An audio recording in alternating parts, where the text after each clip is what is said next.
the Super Speedway.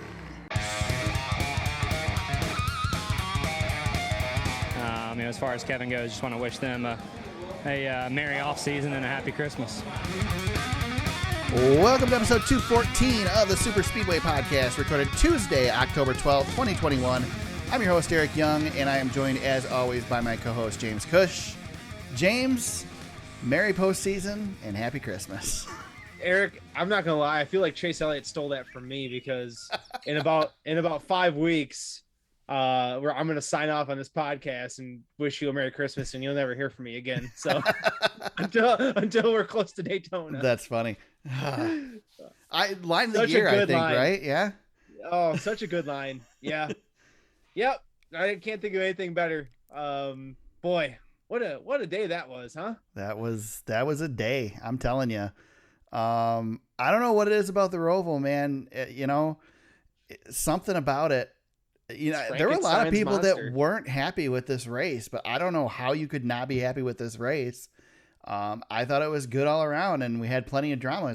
What more could you ask for, really? Well, I mean, 90% of NASCAR fans are Chase Elliott fans True. at this point. True, So. but he still rallied. I mean, he still rallied for 12. He did rally, but they expected a win out of it. Yeah. So it was a great Roval at the Frankenstein Monster. I mean, that's what that place is. But when you get the intrigue of whatever the heck Kevin Harvick's up to, I wasn't excited. I honestly, Eric, I had moved on from Bristol, but yeah, there are some people in the NASCAR world who obviously did not. So yeah, I thought we had seen the last of it. I thought that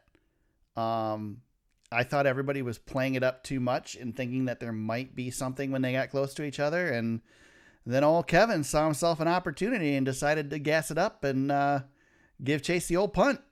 The old, I think you tweeted it, the old Kevin Harvick is returned, or you said it was nice to see the old Kevin Harvick or something like that. And I said Dirty Harvick is back. Yeah, that's it. Well, he, in his younger years, people forget that he's one of the drivers who's been suspended for his actions in the past. So it's not out of the realm of possibility that Dirty Kevin is a real thing. So yeah, I couldn't have said it better myself. Yeah, it's a real thing. We saw it last year when he tried to wreck Kyle Busch to get himself into the playoffs. We saw it a couple years before that when he wrecked half the field at Talladega to try and get into the playoffs there. And this was his attempt to try and get into the playoffs this weekend. And I don't know that Chase had to do anything to get the upper hand this weekend, but I think Chase won the battle so far. He didn't wreck him good enough. Yeah, that's the only problem is he didn't ruin his race well enough. That car, well, and we'll add this in there. NASCAR cut him a little bit of a break, but still, regardless, did not ruin his day as he had planned, I guess. So we'll come back to Kyle Larson winning this race because that's a good story in itself. It's a great story. Yeah, I've got some nuggets on Kyle Larson I want to throw at you too, but we'll come back to him. All right, yeah, let's come back to it because I think we got to. I think if we bury the lead and we don't talk about Chase and Kevin right off the bat, we're not doing the right thing. We're notorious for forgetting the winner of the race on this podcast. We usually wait till minute 10 to get to it, but at least we mentioned him at this point. But let's get into Kevin and Chase. Kyle Larson's gotten enough coverage this year. Let's forget about him. Let's talk about this. So Kevin gives him the punt. All we see is the tail end of Chase wrecked on the TV broadcast, and then we see him beeline across the track and notice that Harvick is close. Yes, and the question becomes, I wonder if they got together. And I'm thinking, they probably just made a little contact, whatever. And then we see the replay. And it is quite obvious that he got dumped. Dale Jr. screaming, "The back end's destroyed!" is probably my favorite part of that, because nobody knew what was going on. And all we saw really was Chase try to wreck Harvick back. And it was a kerfuffle, I guess, would be how I would describe it. I was so disappointed because I'm like, man, Chase is already out of this. He's going to leave the track. He's definitely done for the day. He's going to leave the track. We're not going to have the confrontation at the end of the race because he's out of the race. And now we've just lost it. We've had this, had the excitement in the middle of the race and we didn't get to be treated with it at the end. And then they go into the pits and they freaking fix the thing. Not only do they fix the thing, but he's one of the fastest cars on the track when he comes back out. still enters the corner better than anybody in the series when it comes to road course racing. So that did not stop them from having a fast car. Now, DVC did argue in their podcast this week that they kind of implied that maybe the reason he was so fast is because he was missing that rear bumper cover. But it is not a required piece on road courses, supposedly. So, okay, then we're good there. But of course, the reason that Chase Elliott was able to come back and do something in this race is because he got a very timely caution that may have had a little bit to do with himself. yeah. When the debris went flying through the air, that was not secured whatsoever, except for one string of duct tape on the back. The debris that we watched for about 10 laps flop around in the back of Chase's car even went through a commercial break before it came off. Everybody knew that it was coming off.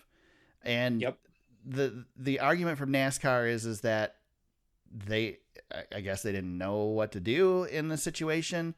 There wasn't precedence for it, but I'll argue that we have black flagged cars.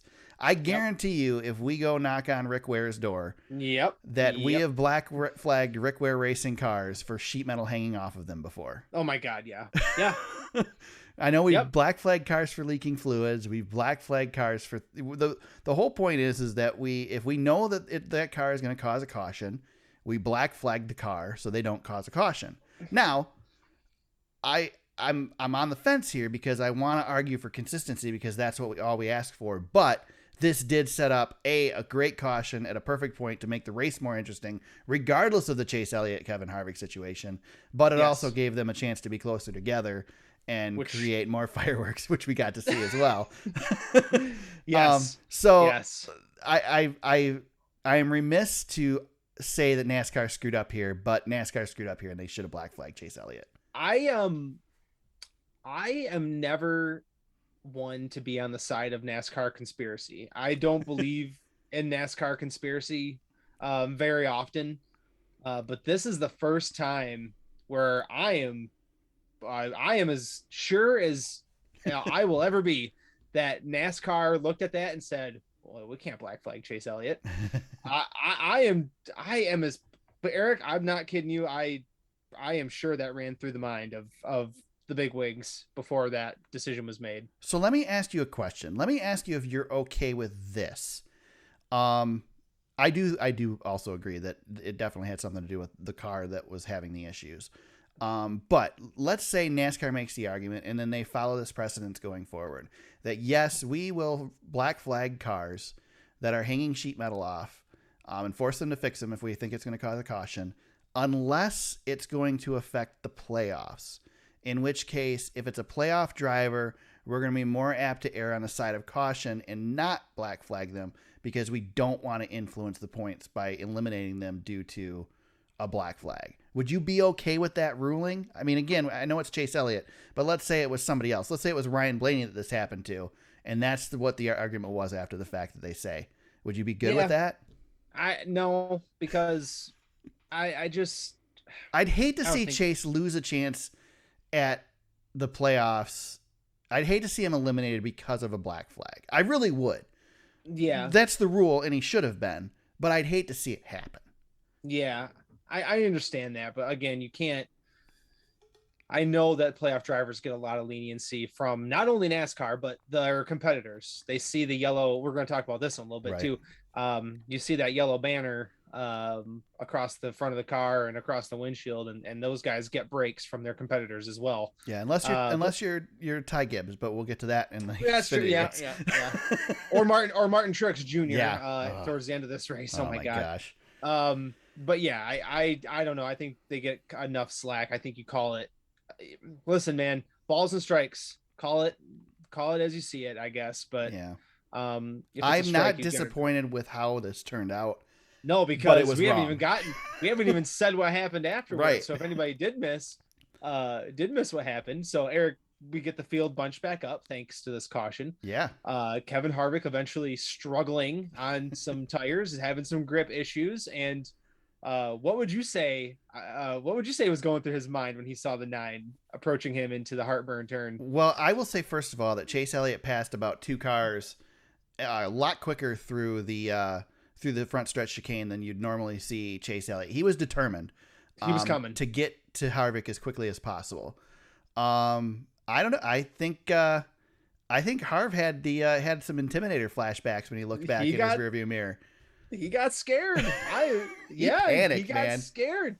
He saw him coming, got scared, wasn't paying as close of attention as he should to the toughest corner on the track. Yes, definitely. That might be one of the hardest corners in all of NASCAR racing is that first turn at the Roval, but totally biffed it and stuffed it, man. Just stuffed it.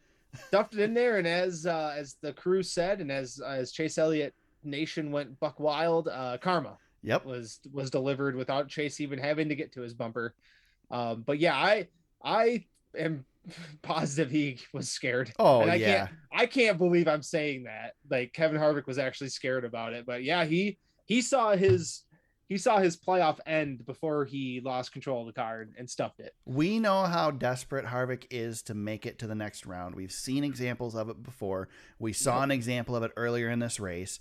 He saw his future. It wasn't that he was afraid that Chase is going to wreck him. It was that he saw the playoffs ending with that 9 car in the back. Yep, and legacy. So he throttled up or didn't hit the brakes or locked it up or however you want to say it. But he flat screwed up because he got scared. And I don't know. James, put Chase Elliott back in the playoffs. Martin Truex Jr. stayed in the playoffs. I kind of, on one hand, would have liked to see what happened if Chase Elliott would have gotten to him and see if Chase would have just flat out wrecked him or whether he would have just, made him nervous. But this is way funnier. Yeah, it is. I mean, yeah, it's good for banter for us to talk about. That's for sure. I mean, unbelievable. I couldn't believe it when I saw it happen. And then he still runs his mouth after the race. Yep. Couldn't help himself. Had to say, yep. Oh yeah. Chase learned his lesson. Well, Chase is racing for a championship still. And you're fighting for 5th place for the rest of the year. So I'll ask you the question, James, that everybody's asked this week. Is it over? Well, my answer. I think we're done. But I don't know what to do with Kevin Harvick at this point in his career.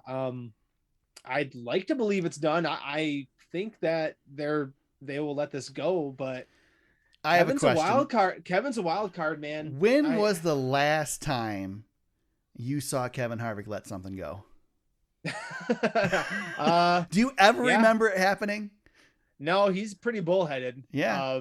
He's as bullheaded as they come. Him and Kyle Busch are on a whole nother planet. Do you think he looks at what happened to Matt Kenseth a few years ago and has any thought that he maybe shouldn't do that because he doesn't want to sit a couple weeks?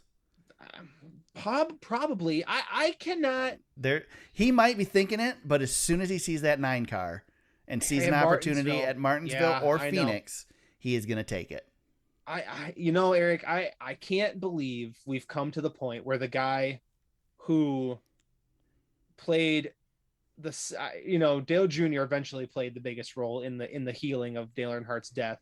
But I think people forget that Kevin Harvick won that 3rd race in the 29 car. I cannot believe we've come from him holding 3 fingers out the window with fans losing. I mean, Chocolate Myers crying in a huge moment for NASCAR. And I cannot believe he put his legacy on the line doing something this stupid. So now let's be fair though. If that being said, I think he will. Yeah, he might pull some crap. I don't know. Maybe he doesn't care anymore. I don't know. You're right. That being said, any other situation, if because Harvick was going to inherit that ride anyway, it just wasn't supposed to be that year. The plan was to bring him up, and it was rushed with Dale Earnhardt's death. Had Harvick gotten that ride any other way, he would not have been the fan favorite that he was. Oh, he's Austin Dillon. Worse, because he's as obnoxious as Kyle Busch. He is. I mean, no, he is. He just plain is. I don't have a problem with that. I'm a Kyle Busch fan, and Harvick is less whiny about it. Even like Harvick's just a bully, and that's great. It's great for our sport. This feud is the best thing we could have right now. This is awesome. I love the feud. What I worry about with Kevin is he's at the stage of his career where we should be celebrating him Like he's at the Kurt Busch point in his career. He's one of the all-time greats, Eric. Yep. He's a champion. He's won everything. He's won everything, and just one of the best drivers of my viewing era. Kevin Harvick's definitely one of the guys I'll hold up as definitely one of the greats I've ever seen, and he's going to miss out on that celebration because of these shenanigans with the baby-faced assassin. Yeah. Chase Elliott, he's going toe to toe with Dale Jr. is what he's doing. Mm-hmm. And you're never going to win. He's never going to win this. It's a losing fight for him. I wish he would have just let it go. There's just never been a feud that Kevin Harvick could been able to resist.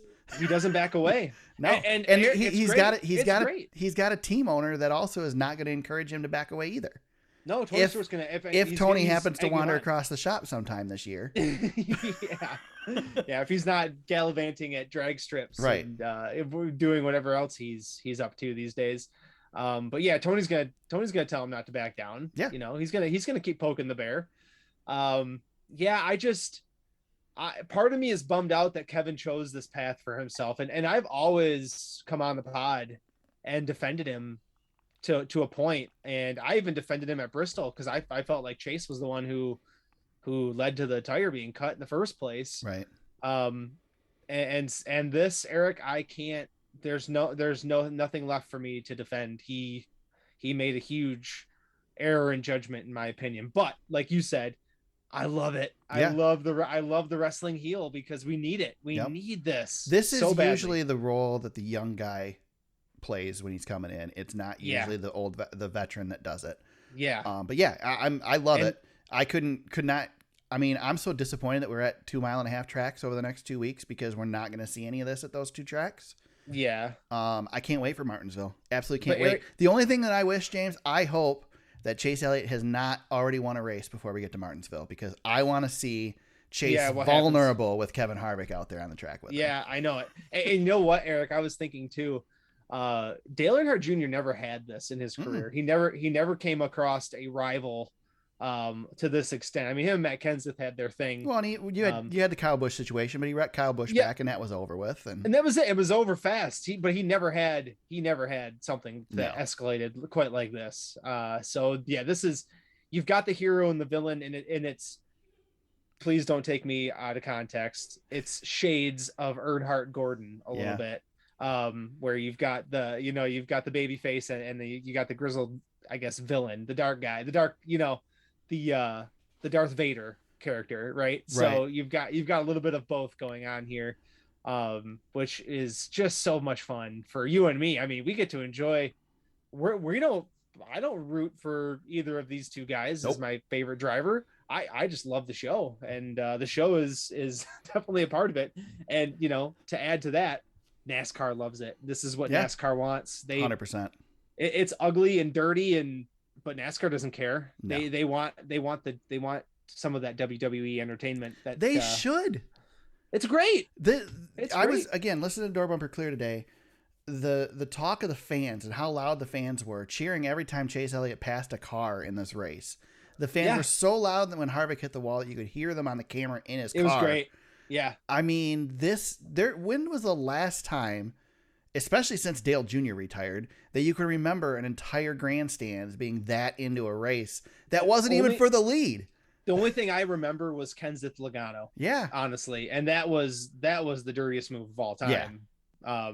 But still, the crowd was just elated at that. And you know what, Eric, I was thinking about this too. Why is Verstappen and Hamilton so much fun this year? It's because those two guys don't give a crap, and they're so far ahead in points, they'll just take each other out. Yep. And you got a little bit of that here. I don't think Kevin or Chase give a crap, and Kevin definitely doesn't give a crap. He'll just take them out, and it makes for great theater. Yeah. And that's one of the great things of sports. You miss it. You don't know you're missing it until you got it so good. And man, do we got it good right now. I love it. The biggest irony I think on the day is the fact that the guy who benefited from it is the same guy that benefited from them getting together at Bristol. Kyle Larson gets himself a win in this thing. Now, Kyle Larson had to overcome his own misfortunes, losing the alternator belt or losing the belt. What a man. I was really wondering because we had Alex Bowman with the same issue, and I all I'm thinking is, yeah, they're going to put that belt on there, and that alternator's locked up, and that thing's going to come right back off. And I'm like, can you believe it that Kyle Larson is not only going to not win this race, not only going to not compete for the win, he's going to lose his shot at the title. Yeah. He's going to get knocked out before the round of 8.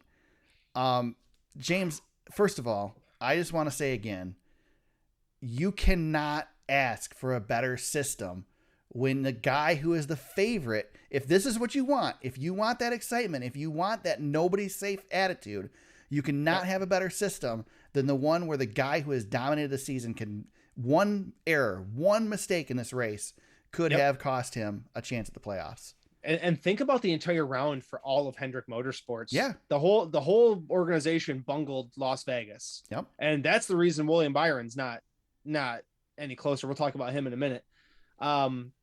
But Hendrick Motorsports lost 2 cars, and I will go back to Vegas, and they screwed up their entire season, losing 2 cars at Vegas. And then Larson had his buffer going into Vegas. I mean, he was fine after Vegas. Going into Talladega, he had his 1 race buffer, and it still wasn't enough because he screwed up Talladega, not on his doing. Everybody screws up Talladega. Yeah, completely not his fault, actually.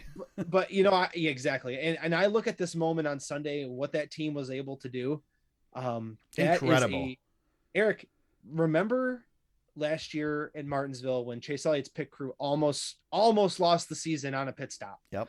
And we have that championship moment of the crew member going back, touching the wall, and coming back and saving them from a massive penalty. Yep. This alternator issue with Larson could have derailed their entire season, and that team was prepared enough.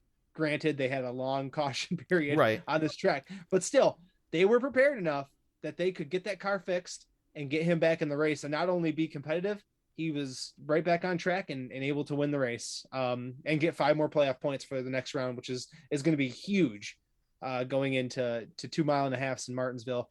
They are set up real nice to make it to Phoenix now. This is a huge championship winning type of move for that team. For sure. And let's not forget, James, that prior to March 2020, these guys wrenched on these cars like crazy over the weekend.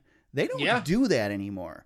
These guys are out of practice for this type of stuff. They aren't going under the hood anymore. They don't have to touch this stuff. And they were able to still put a plan together and get this thing fixed. You know, it's putting a belt on, but I don't know if anybody's ever changed a serpentine belt on their car. But it's a pain in the ass. And I guarantee you it's harder on a race car motor. Oh yeah, for sure. For sure, yeah. We're not trying to max out our performance on our vehicle.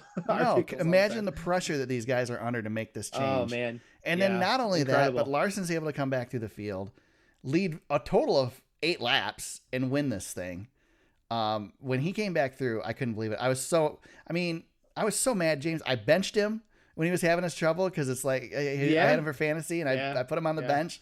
I was so disappointed in my pick because I picked him to win this week. And then he freaking comes back through and wins the sucker. Yep, he saved you on points. And then for me, I had him. He saved my fantasy day because I had him all over my bonus picks as the winner and everything else. So salvaged my day as well, even though he hurt me just a little bit in our picks pool. But still, it's just a incredible race, Eric. With that win, 7 wins on the season. Going into this season, he had 6. So he's already bested his career high in wins just on this season alone. And I also saw that he has led 26% of all the laps that he's run this year. So 1 in every 4 laps, in every race, Kyle Larson has led, which is just unbelievable. Like this season he's on, and it like you said, it could have been gone in a moment. And they rallied, and now they're looking real nice to get to where they want to go and compete for a championship. Yeah, it's just what a story.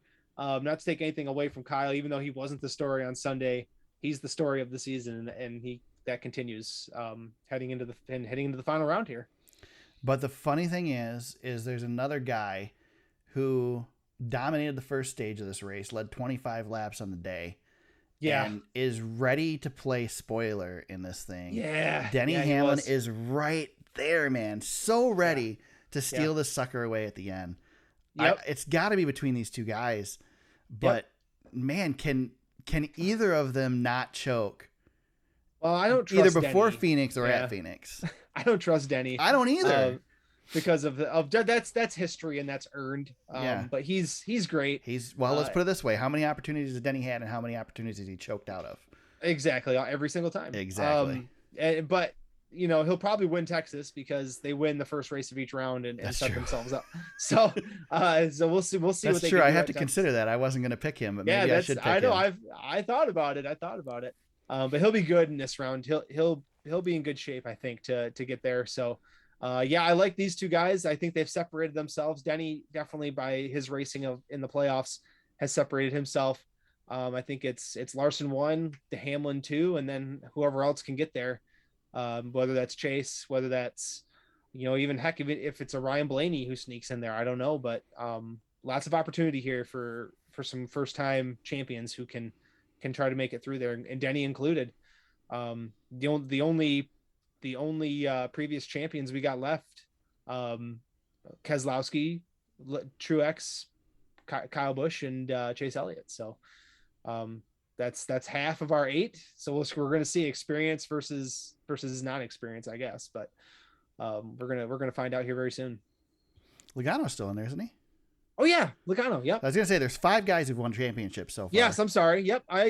Joey. I was gonna say, that Brad Keselowski is gonna go down as the most disrespected driver of my era, and then I go and forget about Joey Logano. Shame on me. How interesting would it be for Brad to come in and sneak a title away? He has snuck into every round. Far. Eric, he's one of the reasons my bracket is still basically alive. And I was pulling for William Byron to make it because I have him in the Final Four, but god dang, Brad Keselowski, he's just, he'll never get the respect of a Kyle Busch or, even probably a Denny Hamlin, but right. Brad's just always been solid. Unless he goes into that 6 car and just sets the world on fire with that. Yeah. It would be fantastic if he turns that company around. That's an added to his legacy. But this run, nobody had him. No, nobody had him. So it's probably going to end for him here in this round. But what a recovery from a pretty tough season he's had, and just continues to battle. Penske, kudos to Penske. 3 cars moving on. Yeah. That's great. They've got the best representation moving forward. It's cool. Would you have thought that going into the round of 8 that Penske would have more cars than Hendrick? And that goes back. I was ready to put 4 Hendrick cars in the Final 4. I put 3 of them in there, and by God, William Byron. I thought William Byron was going to do it, Eric. Yeah. Well, let's talk about it. He was there. Let's talk about it. He was on it. Led the most laps on the day with 30. Super impressive drive. Super impressive. Did everything he needed to do, and then he ran into a number 8 car and a number 5 car, and that was the end. Once he lost the lead on, I think it was a late pit stop that kind of cycled him out, and he just couldn't quite get it back. He was coming like crazy, but couldn't do anything with Larson. And then he and Reddick had some words afterwards. Yeah. But he was going all out there at the end to try to make as many positions as possible. And you can't blame Reddick either. Reddick's going for his first win. Certainly has things to prove himself. Yeah. So. But I thought William Byron was going to enter into the Chase Elliott, Brad Keselowski Hall of Fame of must win races and getting it done. It was cool to see him elevate his game, that team elevate their game. I know it didn't work out for him, but I think we'll still, looking back, hopefully we remember how good this race was for those guys. It was a great day for him. Yeah, I agree. Even though they miss out, they lose, they're eliminated, but had to win, did everything they could. Well, in William Byron, I think it was Dorman Peclear again that mentioned this. They've been there before in this must-win situation and been able to pull it off in the past. They did it at Talladega last year. So talk about a guy who can generally handle the pressure. That's going to bode well for the future of his career. He's going to be up here having shots as we go. I mean, this isn't something that's going to end next year. Yeah, still very young. Yeah. I mean, the Hendrick team with Byron, Elliott, and Larson. I mean, they're all so young and so talented. It's going to be interesting with the next gen car on who kind of takes the mantle. But they've got 3 really good horses there, and Bowman's no slouch. You know, he wins races, so you know that they got a good stable for the next bunch of years. I mean, we've said that before, but it's cool to see it.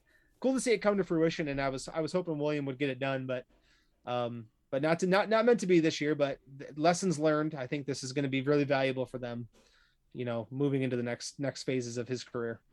We talked about Brad Keselowski just sneaking into each round. He actually was in kind of solidly at the end of this race because Martin Truex Jr. got taken out. Yeah. Let's talk about this a little bit. First time Cup driver, I believe first time NASCAR driver, Joey Hand, apparently very accomplished in road racing. But yes. James, should there be a rule in these playoffs that we don't have first time drivers getting their first shot in a playoff race? I don't know. Yes, there should be. Yes is the right answer. We don't allow the upper level drivers to compete in the lower series during the playoffs. Why are we letting a new driver compete during the playoffs? That being said, he finished on the lead lap and was, you know, 27th on the day in a Rick Ware car. I mean, that's pretty good. No, that is incorrect. He was not in a Rick Ware car. It was owned by Rick Ware, but that was a Stuart Haas car, just for the record. And we know how fast those Stuart Haas cars are. They are a lot faster in certain corners. That's true. What is it? 11 and 1, I think. They're a little quicker than the rest of the field. Yeah. Well,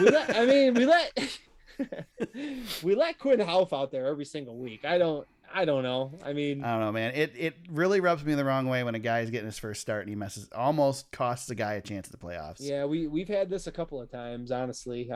You know, Jennifer Jo Cobb was a big one where NASCAR actually stepped in at Talladega. I don't think this isn't if it's not a safety issue, I guess I don't have a problem with it. I don't think Joey Hands is a safety risk.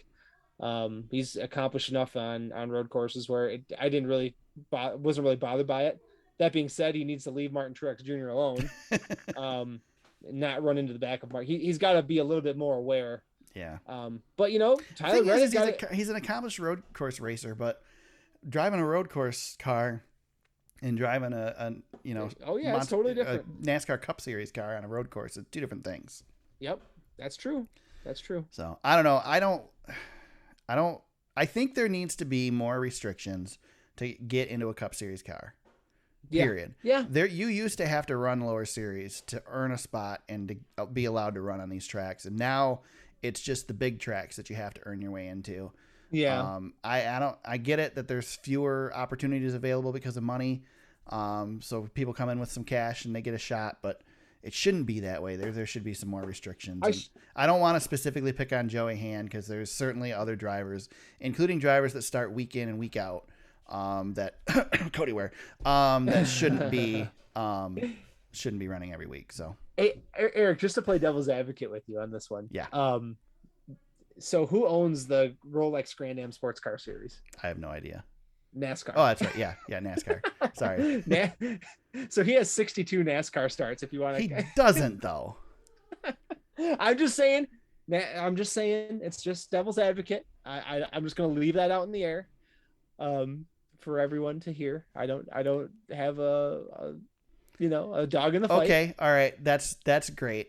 Feld Entertainment runs the AMA or Monster Energy Supercross Series and Monster Jam. Oh, so okay. Dennis Anderson, do you think he should be able to start in the 450 class in Supercross? He's got tons of wins I don't know, for but Feld Entertainment. I would tune in to see it.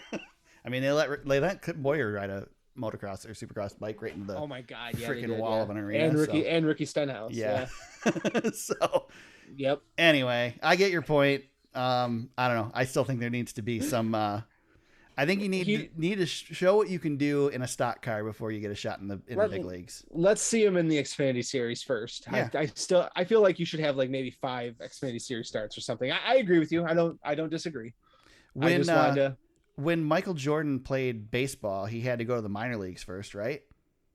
Yeah, he had no choice. Yeah, he didn't get to go step into the major leagues because he's a big name. True. Yeah, so, that's true. That's true. So anyway. Wanted to shout out Chris Buescher. Third place finish for Chris Buescher, best finish of the season. Great run there in the 17 car. Just kind of quietly snuck right there up at the end. Yeah, all of a sudden he was there. Yeah. Yeah. Anything else worth mentioning? AJ Allmendinger led 2 times for 5 laps, blew the motor. Killed me. Killed my fantasy day. Yeah, me too, because I threw him in right at the last minute when I realized he was racing. Yeah, me too. Yeah.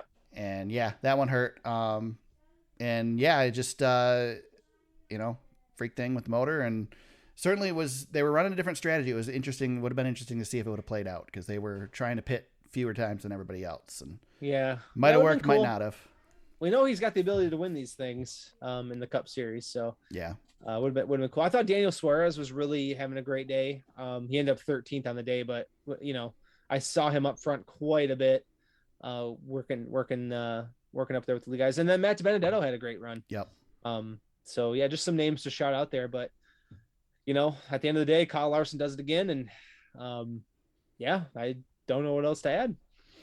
Nope, I'm with you. So yeah, we've got our final 8 drivers. We kind of went through them already, but let's see. Kyle Larson leads. Denny Hamlin, Martin Truex Jr., and Ryan Blaney. Those are your 4 right now at this point. And then we've got Kyle Busch, Chase Elliott, Joey Logano, and Brad Keselowski rounding out your top 8. 2nd to 8th is really close. Yeah. I mean, Hamlin's 2nd, 7 points above the cut line, and Brad's 8th, 16 below the cut line. And Larson's in his own area code, 42 up on the cut line. So we've seen this get squandered before, but I just can't imagine he's not in Phoenix at this point. He's so far ahead. Right. The day before, we had the Xfinity Series, the Drive for the Cure 250. AJ Allmendinger, this is part of the reason I threw him in my lineup right at the last minute, because he won this sucker. Oh, yeah. Another road course race win for AJ. Another win this season for AJ. 21 laps led on the day, just 1 lap short of Austin Cindric, who led 22 to lead the most laps on the day. Probably the biggest story of this one, though, is old Josh Bilicki tries to do a Dukes of Hazzard impression on the backstretch and teaches NASCAR yet again that there's not a real good point to put rumble strips, curbing, whatever, perpendicular to the racetrack. What the hell, man? Yeah. Cars going airborne is one of the things NASCAR likes the best for their highlight package. Dang. So, I don't get the point. It was I think Junior long mentioned red on the flag. broadcast. It was terrible. Just, there's already a penalty for that. Why do we have to tear a car to pieces when you're already going to get penalized for running down there? It's just stupid. And obviously NASCAR realized that and pulled them out for Sunday. Why didn't we learn this before we got there? Right? I don't understand. After the debacle that was Indianapolis, I don't know. I mean, these road course races this year have just been, we've done some really stupid stuff. Yeah. Coda being probably the dumbest thing I've ever seen. When Martin Truex Jr. got sent to the moon. But this is I don't know. I don't get it. So I do have an argument for this, though. We are seeing some really weird stuff with road courses this year, but if you do like I do and frequent the crash video archives on YouTube frequently, then you will notice that there are a lot of freak crashes and weird things that happen, especially due to the track or whatever, in road course races. It's just something that happens across the world. There's a lot of weird wrecks. So I guess the more we run on road courses, the more we're going to see this type of stuff. Sure. That doesn't give NASCAR an excuse for putting these rumble strips down. But hey, at least they learned a lesson on Saturday, I guess. Yeah. Josh Bilicki would beg to differ. I mean, he had to drive to the track because his flight was canceled, and they tore up a car, which they don't have a ton of them with that team. Yeah, and he didn't. I mean, he would have been fine. He had no brakes. Yeah, but he could have got back to the pit safely. But yeah, what a mess. I don't know. Yeah. I don't know. I was gonna add on this race too, Eric. I felt like Austin Cindric. They tried a pit strategy and gave up all the stage points pretty much throughout the race, and I guess it worked because he finished second. But AJ was on a different strategy, and I don't know. I feel like at these road courses at this point, you've always said, let's get rid of stages because it's stupid. And boy, has it never been more clear. Well, and that's funny that you say that, because I was just going to make the argument that it's more these two races or last couple of races have been more interesting because of the strategy of do you pit, especially in the playoffs, because these guys need these points. Do you pit and give up the points and go for the win, or do you stay out? Or do you, anyway.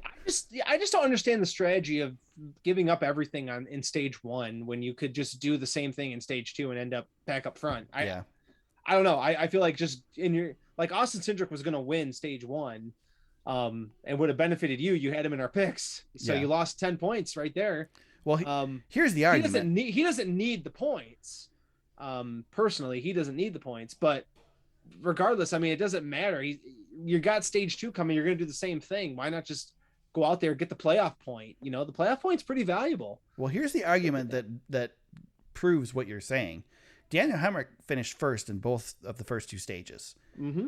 He finished third in the race and came out with 54 points, more than everybody. Yeah, more than everybody. 2 playoff points. Yeah. I mean, AJ Allmendinger won the race and got 5. Right. But Daniel Hemrick is a playoff driver. You look at the standings. He is right there below the cut line, very, very close. Yep. And those playoff points are a big deal. They could really benefit him moving forward. He makes the cut by 1 or 2 points. He's earned them right there in this race. Daniel Hemrick is somebody that they need to be really, really nervous about, and everybody needs to be watching going into the Final Four.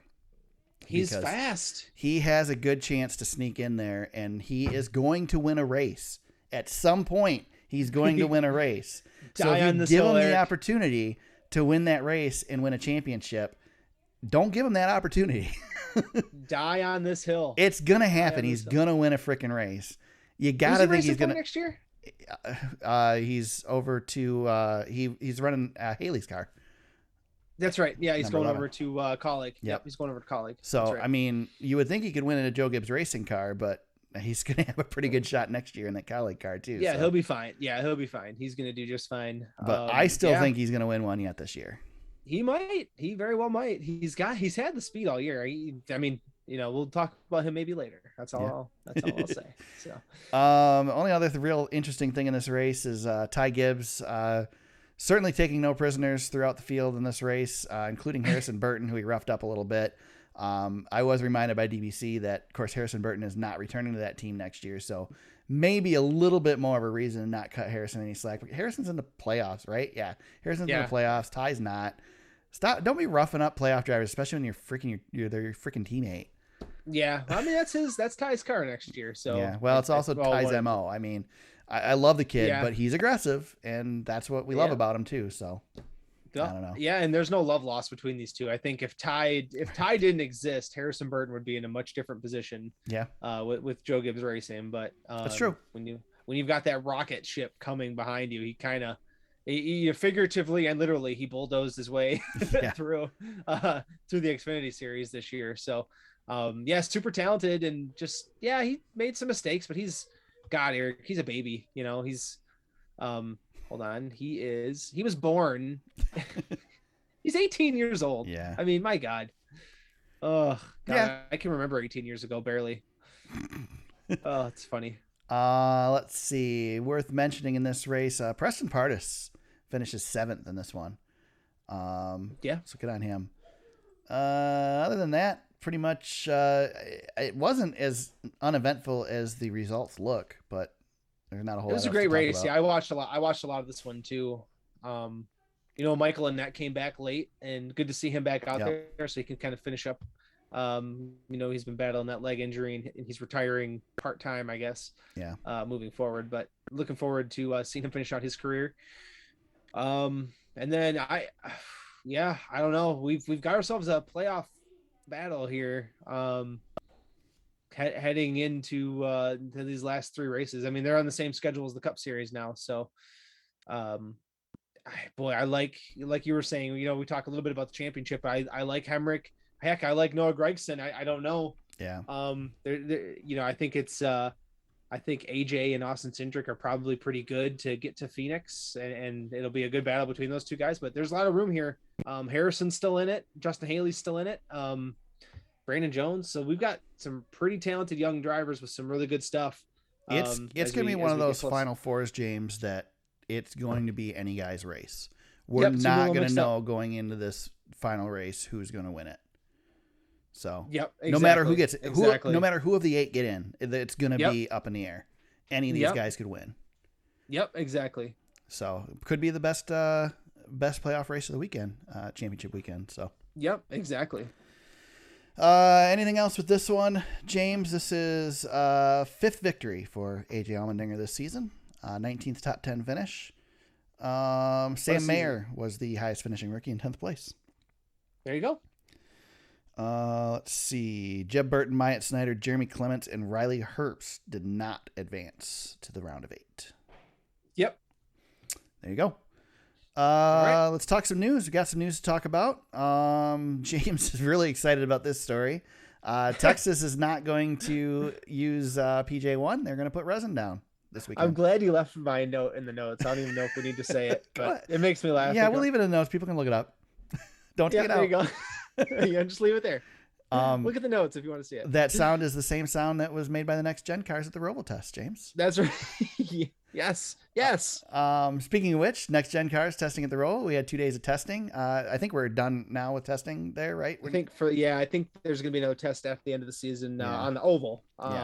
So a lot of the guys who weren't at this test will test then. I was wondering if Chase Elliott and Kevin Harvick are both going to be testing. No, they weren't. They were both not there. But one of the cool things, Denny Hamlin was behind the wheel of the 23. Nice. So that was cool. He had like a limited amount of time, and there was something wrong with the Joe Gibbs car, so he hopped in his own car. That's cool. So the first time maybe look into the future, perhaps. Yeah. I don't know. Maybe. Who knows? But it's been cool to watch, Eric. I will say, how skeptical I am about a lot of things. But some of the teams are trying with some of their paint schemes, or they're trying some stuff out. But the cars looked pretty good. I love the Trackhouse testing car that they had. They got chrome all over. The 2311 car is pretty sweet looking too. Yeah. They've 2311 redeemed themselves after the reveal of the 45. Right.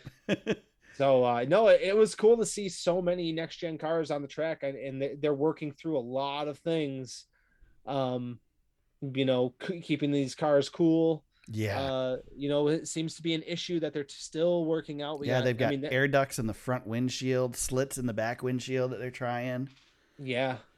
Bob Pocker said that the cars at the Daytona test, you couldn't touch them, the chassis after the test. That's crazy. Which I'm like, man, that's hot. Yeah. I can't believe that there's no airflow in these things. So, let's keep an eye on that, because I think that's going to be a story as we move forward with these cars. I mean, you got to think that I realize there's aerodynamics and all that, but NASCAR just has to mandate vents, and then there's no advantage to not running them. So because you can't, you think NASCAR should be able to figure out a way to cool these things off. Yep. They're going 200 miles an hour. There's a lot of wind. They should be able to capture some of that. Oh, yeah. Absolutely. NASCAR released the upcoming next gen testing schedule. It also announced the horsepower package for 2022. So we did November 17th and 18th. We have that at the Charlotte Motor Speedway Oval. December 14th and 15th at Phoenix Raceway. And January 11th and 12th at Daytona International Raceway are the first of 4 organizational tests before the next season. And we will have on road courses and short tracks the 670 horsepower package with a 4-inch spoiler, and intermediate tracks will have the 550 horsepower package with an 8-inch spoiler. Disappointing that we'll have the 550 package, but I think it's a positive note that there's still running a higher horsepower package, James. Oh my God. Yeah. I didn't expect that. Yeah, I thought we were going all 550 next year. So did I. And I was really concerned. And when I saw they were testing 670 at the Roval, I was delighted that I'm like, okay, we're not losing all of our ponies. Well, and if we've got a 670 horsepower package available, we can hope that they eventually figure out that we need to run that instead of the 550 everywhere. Yeah. I only worry. I know NASCAR is exploring the 550 with a electronic boost and things like that. So I wonder what it will be.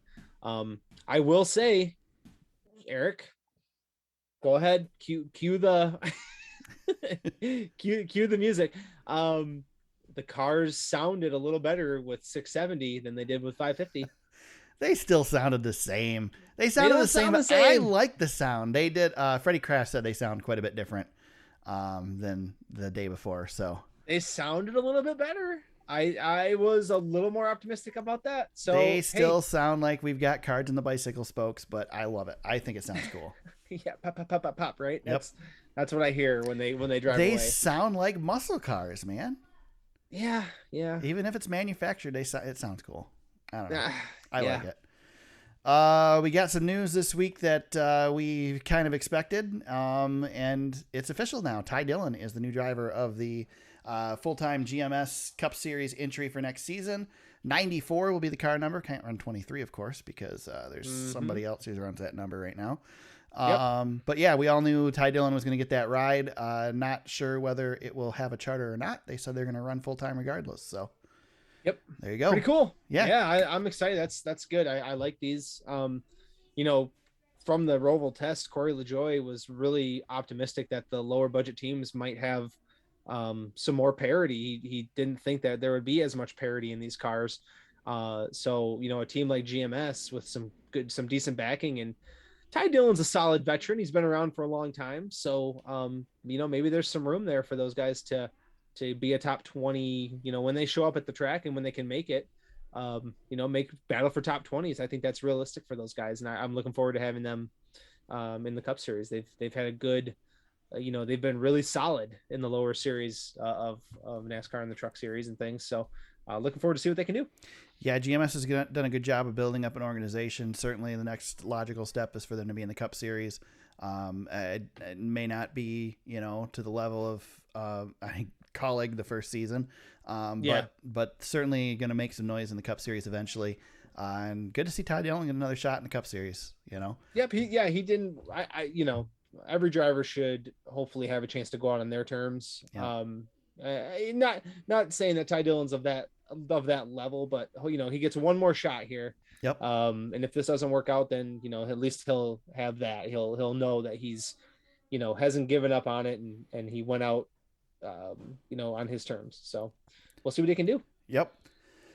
We mentioned the fact that one of the Rick Ware racing cars this weekend was a Stuart Haas car. They have entered into an alliance with, or they will be entering into an alliance with Stuart Haas Racing and Roush Yates Engines for 2022. I guess credit Rick Ware for getting tired of people giving him crap for having underperforming equipment and deciding to maybe beef it up a little bit next season. Mm-hmm. I mean, they can only go up, right? Yeah. Well, and it, you know, Eric, this could be a nice opportunity for Stuart Haas too. Yeah. For seat time for possible future development.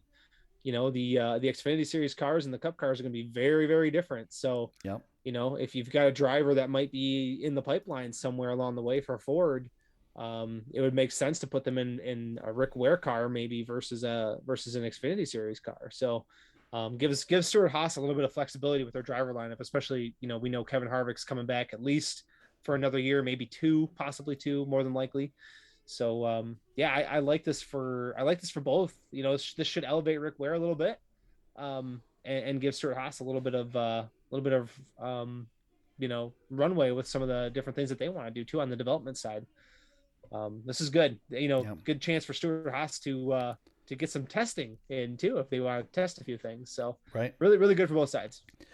Yeah, I mean, I've given a lot of crap to Rick Ware Racing in the Cup Series. Credit them for trying to do something to improve the product. So, yeah, and you know, Eric, I think too, they have stuck around. They've stuck it out.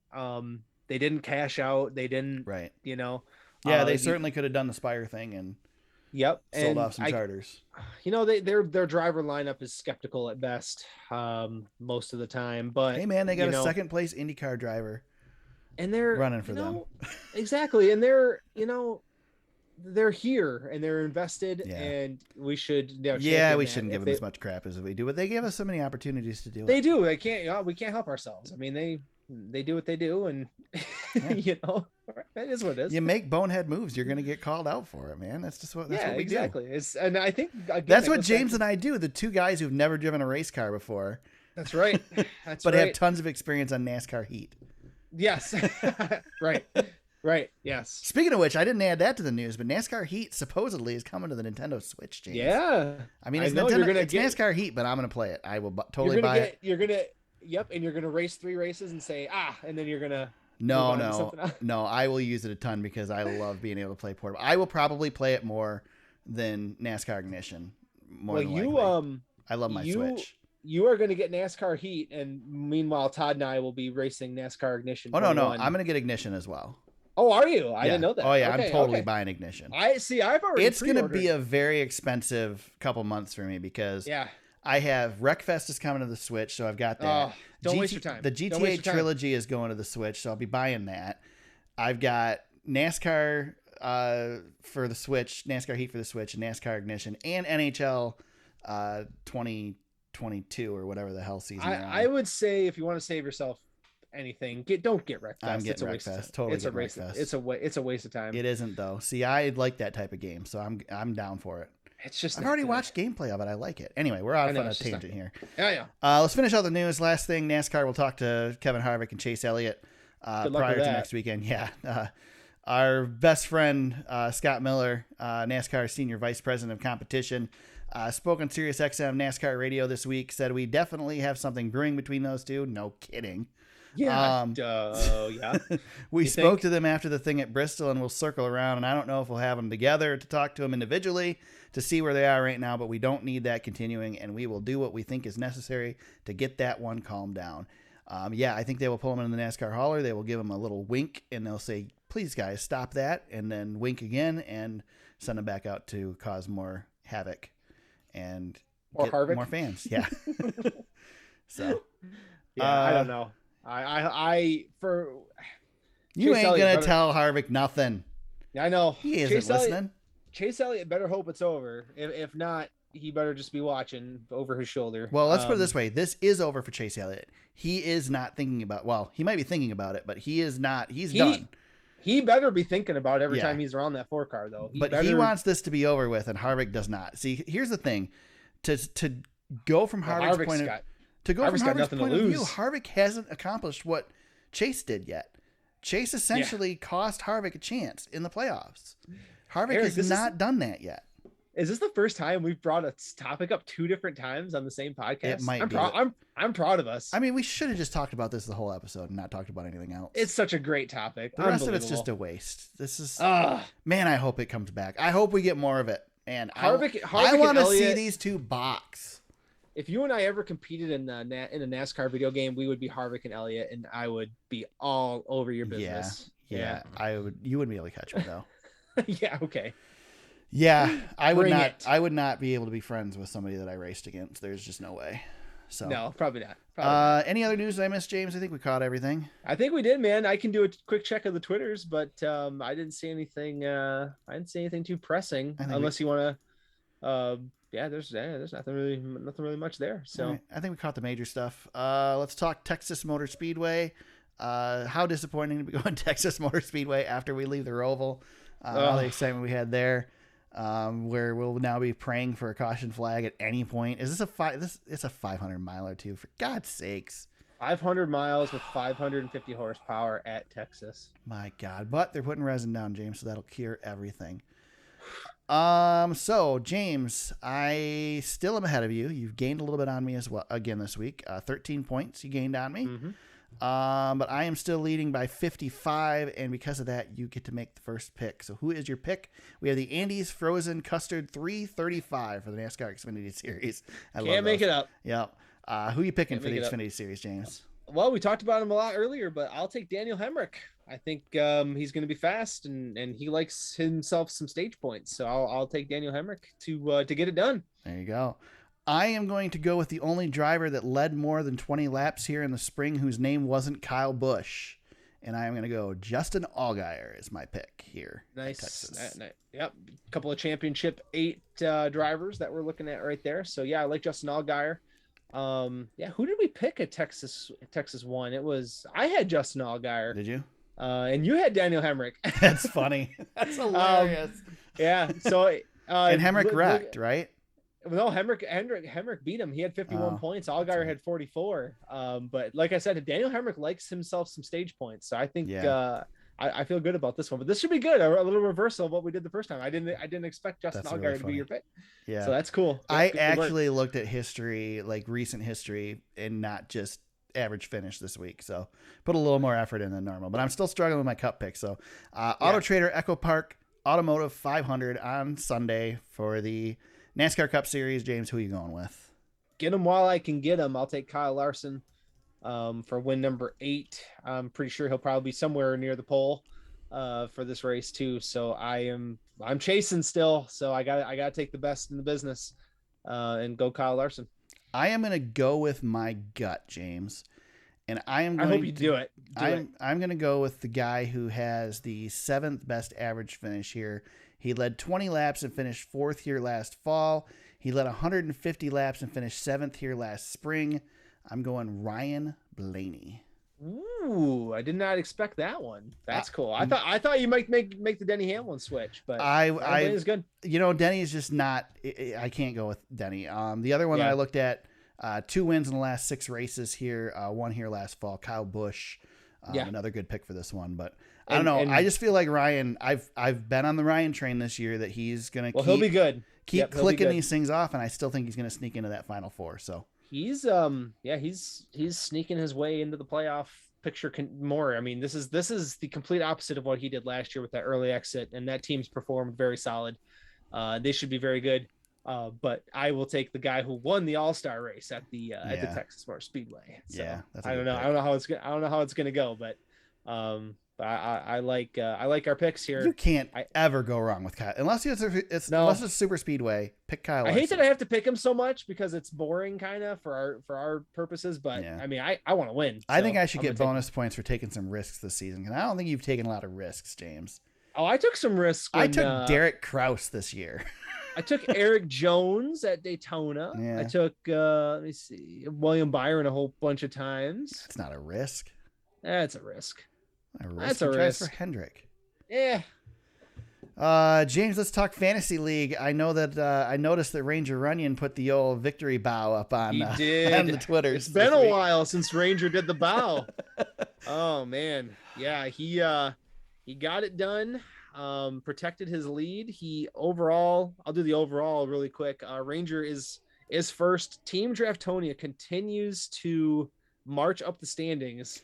You know, I like to give James a hard time for mispronouncing things. It's Tandem Draftona. Tandem Draftona. Thank you. Tandem. You've been calling them Team Draftona right. all season. Tandem. Them and Matt Snyder. I know, Matt. Yeah, I know. Sorry, I'm dyslexic sometimes. So Tandem Draftona moves into second. He continues to march up the standings. I fall to third. Todd's not far behind me in fourth. And we're kind of separated there, but Ranger with the win, Ranger's got himself a little bit of a cushion. Ranger's going to lock this thing up.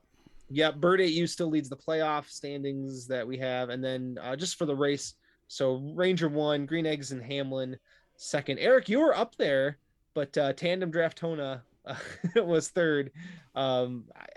You beat me by a handful of points there too. I was so excited because I at the end of stage 1. You were in really good shape. I had a bunch of guys up front, and I went and looked at the results, and I was 9th. It's like, holy crap, everybody picked well. And then once Allmendinger went out, I was in big trouble. Yeah. So that didn't help me. And then Harvick, Harvick. I had Chase Elliott in our picks, and it's just a mess. Let's do our shout outs, James. I'm going to shout out my former coworker, Matt Weaver. The joke is that he used to work for Hearst, and same company I work for. Anyway, he's taken on a new role with Racing America, part of Speed51.com, doing grassroots motorsports and also their relationship with NASCAR. There's a link in the show notes to the letter from the editor that he wrote. Pretty neat little deal. Matt is, he's the king of reporting on grassroots racing. He hops in that pickup truck of his and he roughs it all over the country. He works as hard as anybody in motorsports reporting. Yeah. He's grassroots motorsports Bob Pockrass. Yes. Yep. Exactly. Yep. And not only that, but he makes his way to the Cup races and stuff too. Makes his way to the NASCAR events. Writes good pieces too, and he breaks news. Yeah. The he's dude been on top. is freaking everywhere. If you follow him on Twitter, the Yep. places that he tweets from, he's at a track every night, it seems like. It's a special kind of thing to be that kind of grinder. I don't know how he does it. I mean, I don't know if it's just your personal lifestyle or what, but I couldn't imagine grinding the way that dude does, and kudos to him. He does great work, and we all benefit because of it. So, well, I give him a ton of credit too, because what he's doing here is what I really wanted to do with this podcast. I really wanted to be able to branch out with the podcast and our website, be able to branch out and cover local racing in addition to NASCAR. But we just don't have the resources to do it, and we don't have the time to do it. This obviously is not our job at all. You know, we do this in our spare time. And being parents doesn't help. Yeah, exactly. So it's just not possible for us to be able to do it. So I credit Matt for living kind of my dream in this deal. But I mean, I can't think of a better person to do it. Again, hard worker. So good. He's everywhere. He's going to be perfect for the role. So congrats on him. Good deal with speed51.com. They've been doing some great stuff as well. So very cool. Racing America, guys. Check it out. Yep. Awesome. I love that. Yeah. Speed51.com rebranding and owned by the Race Team Alliance. So I think they've got a lot of good things working over there. There you go. What you got, James? Any shout outs?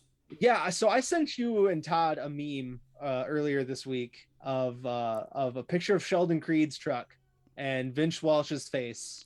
And I've never had such a relationship with a meme that I've enjoyed more, because I don't know about you, but when Vince Welch says Sheldon Creed, I catch myself saying it all the time to myself. So I wanted to shout out the creator of that meme and then Vince Welch, because I'm gonna miss so much next year when Sheldon Creed goes up to the Xfinity Series and I don't get to hear that anymore because I enjoy it so much. I have a theory that Vince Welch is not a person, that especially now they don't send the Truck Series announcers to the track anymore. They keep him in the Fox studio.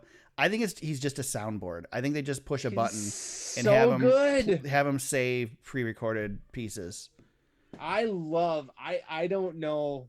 I don't know if there's another race car driver's name that he could say that would brings me as much joy as when he yells out Sheldon Creed, and it's just I can't do it justice. Oh, I can hear it. I can certainly hear it. Yeah, it's my favorite thing. So I just wanted to shout that out. I just loved it so much. So that's my shout out for the week. Nice. I'm trying to find filibuster for me for a second. Well, Eric, we're leading into Jackass Corner, which I feel like you and I share one of them. So if you don't mind, I'll take your number 2 and I'll let you take the number 1. How does that sound? That sounds good. Okay, so I'll take Kevin Harvick. So the third time on the podcast we'll bring this up. Kevin Harvick for wrecking himself in the first corner and getting scared and basically pooping his pants. Going into the first turn at the Roval. As much as I'd want to do yours, I feel like you'd do a better job with it than I would. So I'll let you take that one. All right. I was trying to find a clip of Vince saying Sheldon Creed, but I couldn't find it. So that's so good. I do have Vince Welch best moments. Oh, around big. Oh, never mind. It's got music. We'll get rid of that. All right. My Jackass Corner is, in case you guys don't follow Twitter because TV tended to shy away from giving it any coverage as they ought to. There was an idiot fan who decided to jump over the fence on Sunday and run out onto the racetrack and then try to run back and jump back over the fence and got hooked on the fence and face planted into the ground from about what would you say, 8 feet, 10 feet up in the air, James? A long way. Guys, we've had a lot of fans run out onto the track, especially at road courses. Climbing fences. That's pretty freaking stupid. It's pretty dumb. Let's put it this way. I have walked around in the garage area at these races, and that is scary enough, and that's a place that drivers expect there to be people. They don't really expect people to be on the track. So I know you get some of that liquid courage. You think it's a good idea. You got your buddies egging you on. The fence is nice and short. Let's not ruin this for everybody and make NASCAR put up giant fences and keep us further away from the track so we don't do stupid stuff like this. The only thing I can say is at least it wasn't at Talladega for once. It was a fan doing something stupid at a different track. But yeah, let's. What's your favorite idiot on the track moment? I've got 2. I think my favorite one is the guy at Watkins Glen during the red flag that tried to get Matt Kenseth's autograph. Matt Kenseth's autograph. Yeah, that's a good one. 1992 Pocono guy. Yeah, that guy's pretty stupid too. That guy is lucky to be alive. Well, there's Daytona, I believe it was, with the two, or maybe it's Talladega, two guys standing in the infield on the back stretch. Well, Talladega also had the guy steal the pace car. Yeah. There's that. Which is classic. I don't recall. There's Richmond fence guy. Yeah. And there's Dover fence guy. Dover fence guy. Yeah, that was recently. Yeah. Richmond fence guy was lost. He was way up on the fence. Dover fence guy was right up on top too, but I don't think he got any TV coverage. No, Richmond fence guy got all the Lots of TV coverage. And I don't think he had a shirt. Yeah. And we're probably lucky that guy had pants. I'm pretty sure most of these guys don't have it's kind of seems to be a running theme, James, that they don't tend to have a shirt by the time they're stupid enough to run on the track. This guy at the Roval had American tank top. And then, which made it even more funny when he face planted. Right. I mean, just incredible. It is nice that he's wearing the quintessential NASCAR gear, at least. People are so dumb. God, they're dumb. With that, if you guys want to give James crap about how dumb he thinks that you are, where can they get you on social media, James? At James Cush on Twitter. You can find me at TSuperspeedway on Twitter. You can find the podcast on Facebook at facebook.com/TheSuperspeedway. Our website is thesuperspeedway.com. You can find old episodes of the podcast, show notes, links to articles we discussed in this episode and past episodes, race coverage, photos, all that stuff. Check that out, thesuperspeedway.com. And you can find the podcast on Apple Podcasts, Spotify, Google Play, Stitcher, and SoundCloud. Wherever you found us today, we hope you subscribe and continue to listen. James, Texas Motor Speedway this week. We go back there for the NASCAR Xfinity Series and the NASCAR Cup Series.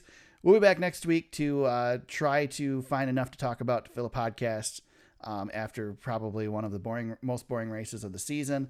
Hopefully somebody proves me wrong and we have a good race, but the expectations are not high. Let's just hope, James, that we get to run it before Wednesday. Todd's going, so we're at least running it on Monday. Great. It'll rain out. Texas Motor Speedway will be back next week to break it all down. Until then, everybody, let's go racing.